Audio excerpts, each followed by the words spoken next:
안녕하세요. 오토캐스트 이다정입니다. 저는 오늘 기아 비트 360의 K7 페이스리프트 모델을 보기 위해서 왔습니다. 지금 이 행사장에는 한 3대 정도 차가 있는데요. 제일 한가한 차에 와서 어떤 점이 바뀌었는지 살펴보도록 하겠습니다.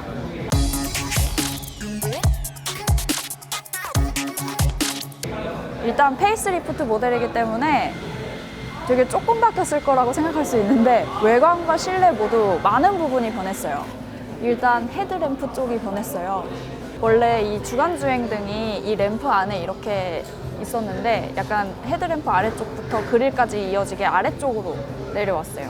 그리고 그릴 크기 또한 굉장히 커졌습니다. 이전 모델 대비. 기아차 특유의 이 음각 그릴이 좀 더 크고 넓어졌습니다. 그리고 이 안을 채우고 있는 그릴 바도 좀 두껍고 좀 더 단단해진 느낌? 강인해진 인상을 주고요. 헤드램프와 그릴이 이를 맞닿는 부분? 이 부분을 보면 얼핏 약간 BMW가 생각나기도 해요. 이쪽 부분이. 저희가 상하이 오토쇼에서 봤던 그 중국형 K3 있죠? 약간 그 느낌과도 조금 비슷해요. 약간 입술을 앙담은 듯한 느낌을 주는 이 크롬 테두리, 그것도 특징입니다. 기아차에서 많이 쓰던 그 큐브 모양의 4구짜리 램프가 원래 이 아래쪽에 있었잖아요. 근데 그게 사라지고 이게 줄 모양의 방향 지시등이 아래쪽으로 내려갔습니다. 옆모습은 디자인보다도 길이가 좀 변했어요. 길이가 4,995mm이고요. 이전보다 한 25mm 정도 더 길어졌습니다. 전장은 길어졌는데 사실 이 앞뒤가 길어진 거여서 휠 베이스는 그대로 2,885mm예요. 그리고 그랜저랑 비교해도 굉장히 긴 수준입니다. 그랜저의 전장은요 4,930이에요. 그러니까 한 65mm 정도 얘가 좀 더 긴 거죠. 굉장히 많이 긴 거네.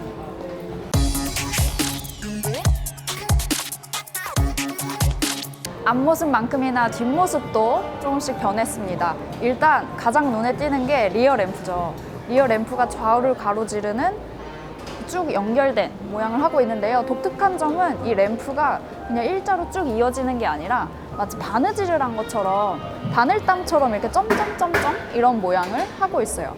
그리고 앞모양과 마찬가지로 이 G라인 형상의 램프를 뒷모습에도 가져와서 쓰고 있습니다. 이번 K7 페이스리프트 모델은 엔진이 총 5가지가 마련되어 있습니다. 일단 새롭게 들어간 스마트 스트림 2.5 GDI 엔진이 있고요. 그리고 3.0, 2.2 디젤, 그리고 LPG, 하이브리드 모델 이렇게 5가지가 들어가요. 스마트 스트림 엔진은 다른 엔진 라인업 대비해서 약간 늦게 출시가 된대요. 그리고 이 엔진 라인업별로 변속기도 조금씩 다른데요. 일단 가솔린과 디젤 엔진 모델에는 8단 자동 변속기가 들어가고 LPG와 하이브리드 모델에 6단 자동 변속기가 들어갑니다. 이 엔진에 대해서 잠깐 살펴보면 일단 굉장히 똑똑한 엔진입니다. 지금 이 차가 어떤 조건에서 어떤 속도로 달리고 있느냐에 따라서 분사 방식이나 열 관리 시스템, 그러니까 냉각수 온도 이런 것들을 스스로 조절하는 시스템을 갖고 있어요. 예를 들어서 저속으로 달리고 있으면 간접 분사 방식을 쓰고 또 고속, 힘이 많이 필요한 고속에서는 직접 분사 방식을 쓰면서 그러니까 연료 효율과 성능을 모두 각각 상황에 맞게 조절해주는 그런 엔진입니다. 기존의 2.4 가솔린 엔진에는 6단 자동 변속기가 같이 맞물려 있었는데 이번 스마트 스트림 엔진에는 8단이 함께 맞물려요.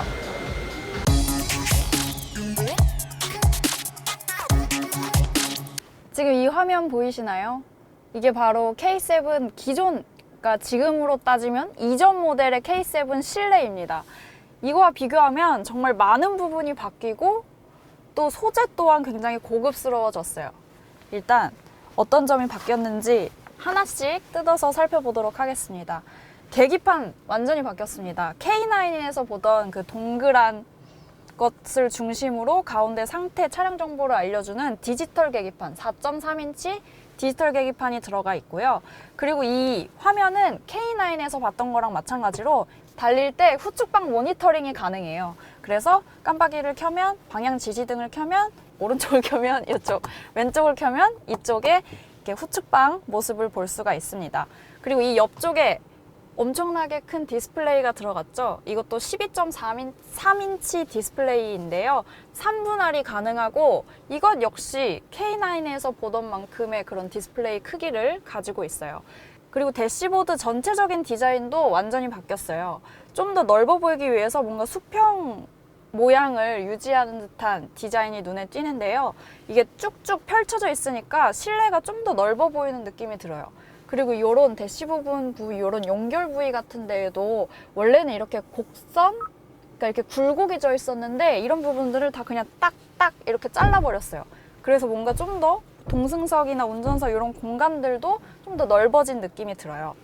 그리고 이 디스플레이 아래쪽에 송풍구도 기존에는 위쪽에 있었는데 가늘고 길게 아래쪽으로 내려왔고요.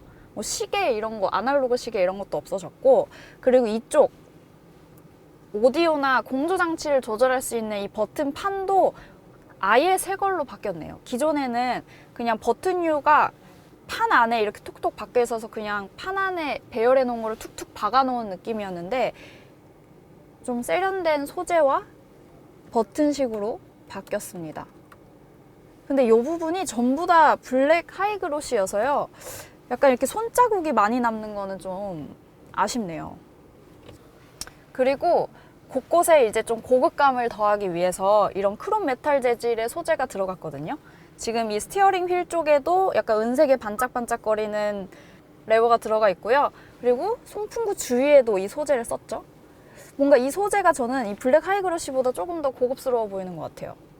그리고 이 아래쪽에 공조장치 조절 버튼 아래쪽에는 USB를 꽂을 수 있고요. 급속 충전을 할 수 있는 USB 2개가 있고요. 이렇게 무선 충전이 가능한 공간도 있습니다. 이런 공간이 마련되어 있고 이렇게 닫으면 안 보입니다. 그리고 이 아래쪽에는 전자식 기어 레버가 새롭게 들어갔고요. 좀 독특한 점은 이 드라이브 모드 조절하는 버튼인데요. 4가지의 드라이브 모드를 조절할 수 있는 이 레버가 보통은 이렇게 버튼이거나 그런데 이거 뭔가 이렇게 오디오 볼륨 조절처럼 생겼는데 이렇게 한 번씩 당기면서 조절하는 이런 버튼. 이거 좀 독특한 방식으로 드라이브 모드 조절 버튼이 들어가 있네요. 열선 시트와 통풍 시트 버튼과 뭐 열선 스티어링 휠, 그리고 이번 K7에 새롭게 들어간 이 빌트인 캠 있죠. 이 빌트인 캠 킬 수 있는 버튼, 그리고 오토 홀드, 뒤에 이런 차양막 치는 거, 카메라, 어라운드 뷰 카메라 등등 다양한 버튼들을 이쪽에 마련을 해놨습니다. 김상현 기자가 여기 앞에 서 있네요. 그죠?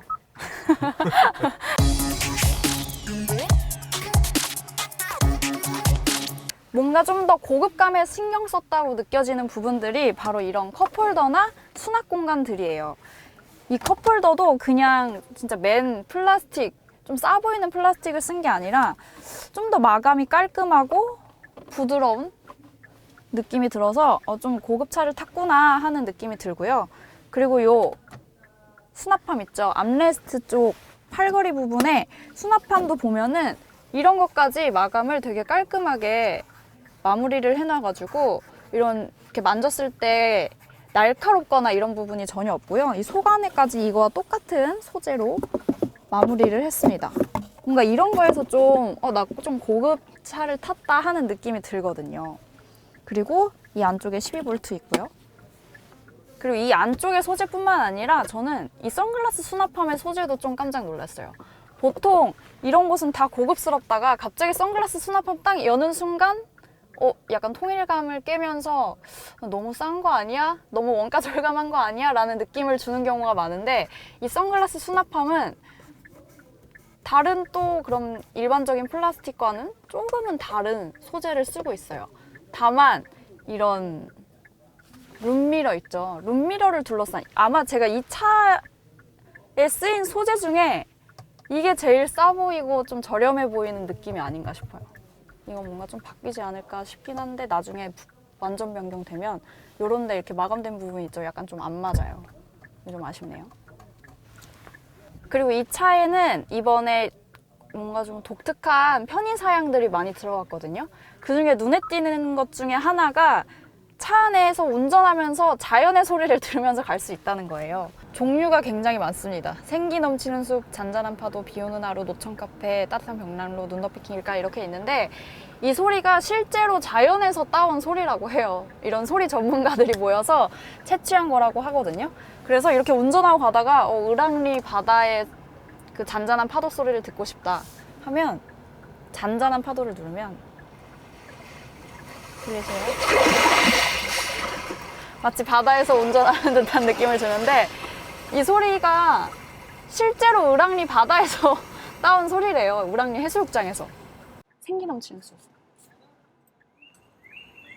이 소리는 캐나다의 어떤 한 숲에서 따온 소리라고 합니다. 뭔가 새소리가 좀 외국새 같죠? 근데 좀 이거는 좀 의외였어요. 노천 카페. 이거 약간 소음 같은데 이런 것도 소리에 하나로 넣었어요. 여기도 외국이네요. 눈 덮인 길가. 눈 밟는 소리. 좀 독특한 소리들이 추가가 돼 있어요. 재미로 넣어놨는지 아니면 진심 이 운전자들의 마음의 정화를 위해서 넣어놓은 건지 모르겠지만 아무튼 독특한 기능 중에 하나이고요. 이 외에도 이거 꺼야겠다. 바닷가에서 하고 있는 것 같아. 뭐 홈투카라고 해서 차 안에서 뭐 집 안에 기기들을 껐다 켰다 할 수도 있고요. 그리고 집 안에서 차 안에 뭐 온도 조절 이렇게 미리 해놓을 수 있는 그런 기능도 들어가 있고요. 또 뭐 미세먼지 많다 보니까 요즘 현대기아차에 많이 들어가는 뭐 외부 공기 유입을 뭐 차단하거나 정화시켜주는 그런 기능들도 함께 들어가 있습니다.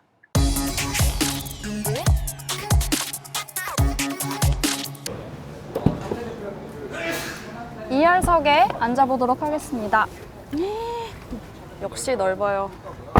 휠베이스는 그대로 2885mm 정도 되는데 언제나 뭐 그랜저나 K7 이런 급의 차들은 뭐 발밑 공간을 비롯해서 무릎 공간, 머리 공간 모두 충분하게 나옵니다. 그리고 또 요 위쪽에 이 글래스 루프랑 이 선루프가 이 2열석에 앉은 사람과 되게 가까이 있어서 2열석 승객의 공간감까지도 굉장히 좋게 확보가 되어 있어요. 좀 이런 세심한 디테일이 돋보이는 게 이런 USB 같은 게 2개 들어가 있는데 그냥 이렇게 툭툭 넣어 놓은 게 아니라 이 주위를 좀 소재도 좀 달리하고 모양도 넣어서 좀 더 신경을 썼다라는 느낌을 주고요.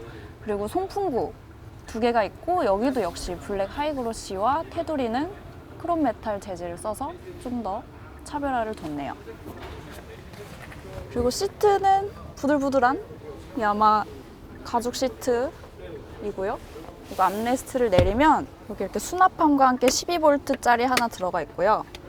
그리고 여기서 앞쪽에 미디어 조절할 수 있는 채널, 뭐 모드, 볼륨 조절 이게 모두 가능합니다. 여기서 가능하죠? 여기 스키스루 공간도 있어요. 요즘 이거 없는 거 은근 찾기, 그러니까 여기 있는 거 찾기 은근 힘든데 여기는 이렇게 들어가 있어요. 스키스루가. 그리고 시트 착좌감은 이거 부드럽고 편하네요. 그리고 시트가 이쪽에서 보통 이쪽 시트가 뭐 끊기거나 하는 경우가 있잖아요. 그럼 뒷좌석에 안락함이 조금 부족하다고 느껴지는데 끝까지 여기가 시트가 들어가 있어서 뒷좌석에서 어느 좌석에 앉아도 되게 편안하게 갈 수 있는 그런 시트입니다. 그리고 특히 이 헤드레스트 부분이 되게 폭신폭신해요. 뭐지? 쿠션이에요, 쿠션. 이런 딱딱한 헤드레스트가 아니라. 그리고 아이소픽스는 양쪽에 하나씩 있습니다. 여기 이렇게 좀 플라스틱으로 가려놨네요. 이렇게.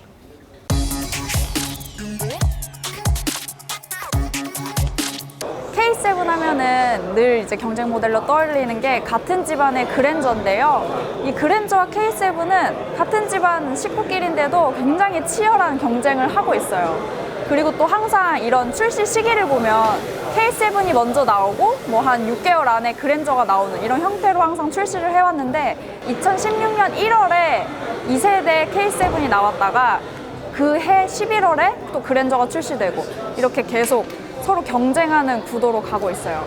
이번 역시도 마찬가지로 올 하반기에 그랜저 출시를 앞두고 있는데요. 그 사이에 K7이 열심히 팔아야겠죠? 열심히 팔아야 합니다.